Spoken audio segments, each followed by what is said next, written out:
Now in the middle of one of the most significant eras in automotive, Carl Anthony amplifies the minds and voices behind this historic transformation as the host of AutoVision News Radio. Mic check 1, 2. All while coming to terms with middle age, father loss, and what it means to be successful in Detroit. On a cold winter night in January 2015, a younger version of the voice you are hearing now stood at the top of the stairs overlooking the atrium of the Huntington Place. Having finally wrestled loose that rogue safety pin from my rented tuxedo, I was able to absorb what felt like the vastness of literally everything in that moment. The charity preview event I was attending last minute at the behest of a friend, and the building itself playing host to the North American International Auto Show, its sprawling exhibition floor, a monumental contrast to the used car lot in a small western Iowa town, where I acquired my first set of wheels, a 1991 Geostorm. Indeed, by that time in 2015, it appeared Detroit was poised to weather a storm of its own. The proverbial dark clouds were perhaps starting to clear. Where once ruin and despair had a mighty grip, optimism and hope found footing. The Paris of the Midwest, or was it now the Phoenix of the Midwest? Standing at the top of the atrium that January night, that was my first Detroit Auto Show. Although the full depth of what ran through my mind and the promises I made to Detroit itself are stories for another time, one observation was remarkably clear that evening. This show means the world to this city. Sam Klemet is the executive director of the Detroit Auto Dealers Association and the Detroit Auto Show. A Motor City native and Michigan State University graduate with a degree in broadcast journalism, Sam's decade-long career on the air has made him the dynamic storyteller he is today. After informing countless listeners on the airwaves in Illinois, Minnesota, and Indiana, Sam returned to the mitten as president and CEO of the Michigan Association of Broadcasters. During his tenure, he launched the Great Lakes Broadcast and Sports Media Academy at Ford Field, the largest industry event of its kind for students, and spearheaded the award-winning Be There campaign, which energized job recruitment in broadcasting. Sam joined the Detroit Auto Dealers Association and the Detroit Auto Show as co-executive director alongside Rod Alberts in May 2024. The role allowed him to take the reins as the sole executive director in January 2025, becoming only the sixth person to hold that title in the organization's history. Under Sam's guidance, the My Drive, My City, My Show campaign has garnered national acclaim for creative excellence, and it continues to serve as a narrative that connects Detroiters to the cars and the city they love. Highlights of the 2026 Detroit Auto Show include Charity Preview Junior and Charity Preview, the Gallery fundraising event with Forgotten Harvest, Media and Industry Days, and the Public Show, which begins on Saturday, January 17th. More than 40 brands will grace the 2026 Detroit Auto Show. Attendees can enjoy an up-close look at popular production vehicles, as well as ultra-luxury nameplates in the gallery.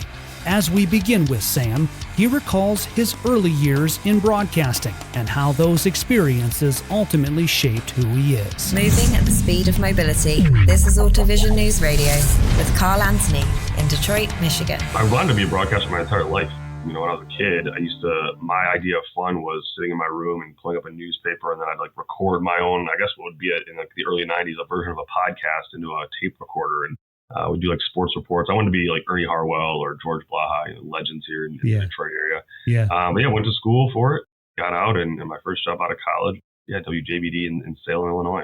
That's where it all started. Yeah. I went to broadcasting school as well. Very similar, just grew up loving the radio. Country music was big in the 90s. So I remember listening to KSOO in Sioux City, Iowa, the Super Pig. And I landed at a station after college, KJAN, which is in Atlantic, Iowa. So AM station.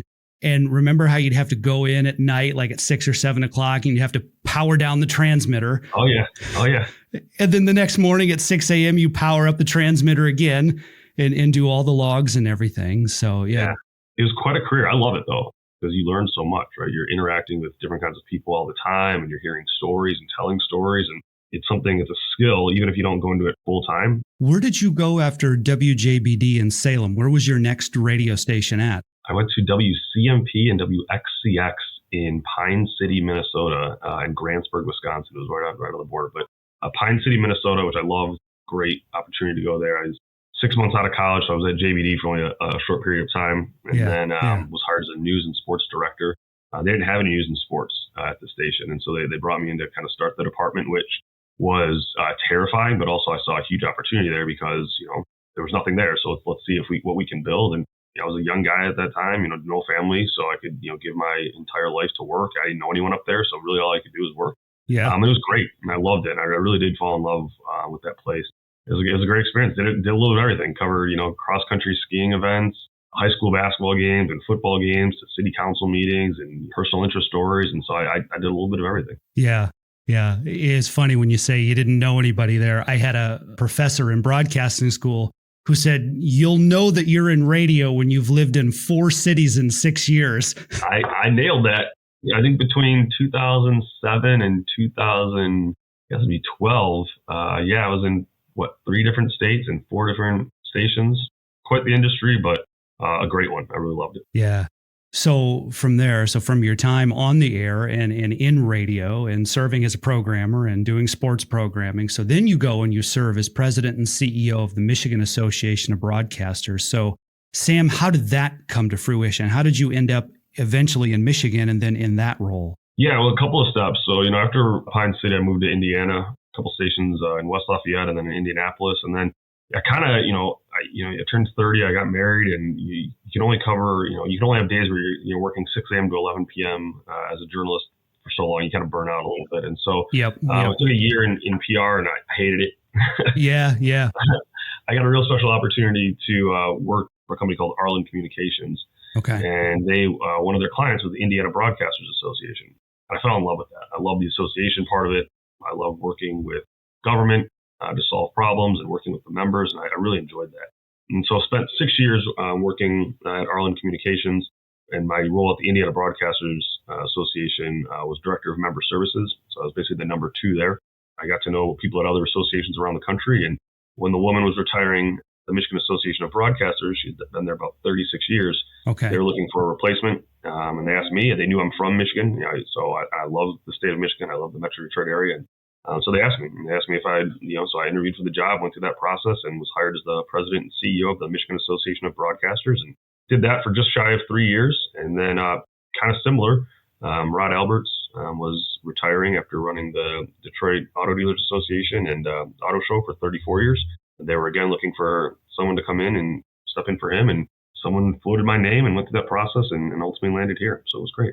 And so that was my next question. How did the jump from broadcasting to automotive take place? You go from radio and the Michigan Association of Broadcasters to executive director of the Detroit Auto Show and the Detroit Auto Dealers Association. How did that opportunity present itself? And then further to that, how did you know it was a good opportunity? Why did you jump on it? Broadcasting was unique. I don't think it's any secret that it's an industry that's evolving. There are some challenges with it, but we did some really unique stuff when I was at the MAB, including one that we started. It's called the Great Lakes Broadcast and Sports Media Academy, where young people come, and it's basically a huge career fair. But how they had typically done career fairs was they'd go to a hotel ballroom, right? And they would walk around and they get 250 people. But when you're trying to sell an industry that's fun and engaging, and you're talking about how to have all this great access, going to a hotel ballroom, I don't think was, it didn't represent that.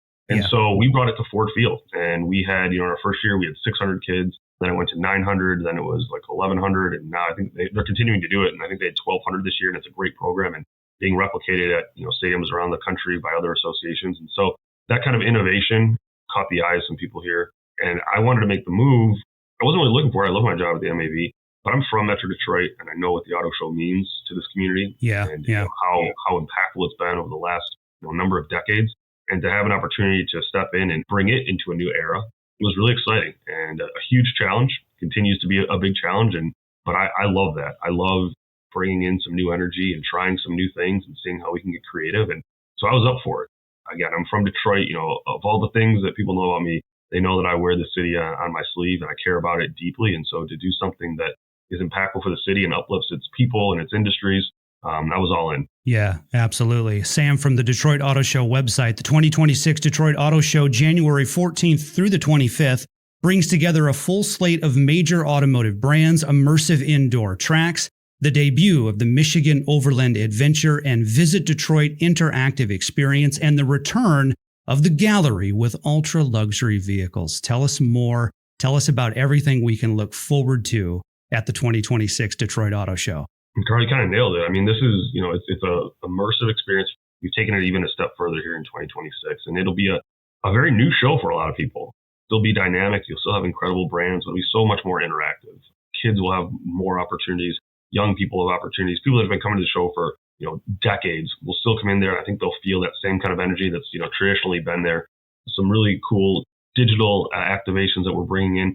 I just think the minute you walk in the door, it won't feel quiet. There'll be an energy the minute you step into Huntington Place, and that'll be felt throughout, your entire 700,000 square foot walk at Huntington Place. And that's taken us an entire year to put together. Yeah. We've been thoughtful about it. We've created some new partnerships, really been strategic about making sure that the consumer experience is special. Also, the industry experience is special. The media experience is special. We've been thoughtful on every single sector. And I think people will really see that in January. Yeah, your media days are awesome. Obviously, I never miss them, Sam, and the staff you have there is always incredible. Last year for the 2025 show, it took me 2 full days to go through it, and I really didn't see even everything I wanted to. Like the gallery, I didn't get near as much time as I wanted to. So it's just incredible, the show that you offered in 2025 and now for 2026. Just unreal. Yeah, no, we think it's going to be even better this year. I know it is. I mean, we're moving in now, and we have more brands this year. We're going to have more cars. We're just going to have more. And it's going to feel bigger and bolder and just exciting. I think every year you build on it year after year, and the lessons are always learned, and each show will be different. But this is what I'm really proud of. I've only been in this role now. This will be my second show. The first one leading by myself. I know there's a lot still to learn and a lot still to grow, but couldn't be more proud of the work of our team and our board of directors to rally around this and put something together that I think will be world class. There are criticisms of the Detroit Auto Show, and let's just call it criticisms around the change in format, if you will. But I am curious, how do you handle some of those criticisms in your work each and every day? I read them all. Yeah. And I think a lot of them are valid, and I think that we would be arrogant not to listen, because those criticisms, I think, come from a place of people that have passion. They care about the show. I don't think they would go on and criticize if they didn't care because they want it to be better. And I think that's it's valid. And then that's part of the growth process. And I think we've done a very good job of listening to those, absorbing some of those criticisms and comments, and adjusting accordingly. So I don't run from those. I actually think that they're very beneficial, because if we just sit on this this ivory tower and say everything's golden and everything's good and we don't have to fix anything, I think we're missing all kinds of opportunities. So those are opportunities for us to learn, and that's what we need to do. And so I welcome those. And look, they'll be there forever. We're not. It's not. No show is going to be perfect, and that's okay. Sure. But that's why I say, let's continue to learn. Let's continue to collaborate and listen to our attendees and our exhibitors and our sponsors, and let's do the most that we can to have the best show possible and build that year after year. So I appreciate those. In your work with the Detroit Auto Show and everything you're doing to make this a memorable experience for anybody who comes to the Huntington Place, how has your past experience as a broadcaster, how has that helped you? My entire career has been about communicating and articulating what a vision is. And I think that's been a big part, because to your last question, the show is evolving and we're doing things differently. And part of my role is to articulate, what that vision is and why it's important.